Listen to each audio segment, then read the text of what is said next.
Pension ఒక హక్కుగా సంక్షేమంగా ప్రభుత్వాలు అమలు చేయకపోతే మనం బతకటం కష్టం. 30 ఏళ్ళు పనిచేసినాక రూ. 1000 చేతికి వస్తాయంటే ఇప్పుడు మన అశ్వత్థామ గారిని అడిగితే క్లియర్‌గా చెప్తాడు అది ఎంత కష్టమో అని. ఆర్టీసీ కార్మికులకు అంతే వస్తది. 2000, 2500. అశ్వత్థామ కూడా రిటైర్ అయ్యిండు. మీకు కూడా అంతే కదా పెన్షన్? 31,100 వస్తున్నది. కష్టం ఇవన్నిటితో. వాళ్ళు పదే పదే అడుగుతారు మా పెన్షన్ పెంచండి అని. కాబట్టి ఓ గౌరవప్రదమైనటువంటి పెన్షన్ అనేది మనం గౌరవంగా బతకటానికి అది చాలా అవసరం. లేకపోతే చాలా చాలా ఇబ్బందుల్లో చిక్కుకుంటాం. సమాజానికి అప్పుడు కూడా భారం అవుతాం మనం. భారం కాకుండా ఉండాలి. ప్రభుత్వంలో పనిచేసినాక గౌరవంగా రిటైర్ అయ్యే అవకాశం ఉండాలి అని చెప్పి మనందరం కూడా కోరుకోవటం న్యాయసమ్మతమైందే.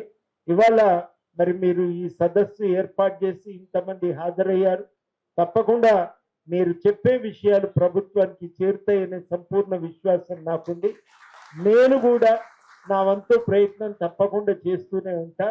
ఈ విషయాల గురించి మాట్లాడటానికి ఇప్పటికే చాలాసార్లు అన్ని పెన్షన్ సంఘాలతో కూర్చొని చాలా రోజుల క్రితమే ఒక ఉమ్మడి రెజల్యూషన్ను డ్రాఫ్ట్ చేసి ఆ రెజల్యూషన్ను చీఫ్ సెక్రటరీ గారికి అందజేయటం జరిగింది.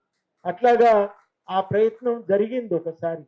మరి ఒక్కసారి అందరం కలిసి అట్లాగే అన్ని సంఘాలు కలిసి మాట్లాడుకొని దీని మీద ఒక కార్యాచరణ ఏదైనా చేద్దామని కూడా నిర్ణయించుకోవటం జరిగింది.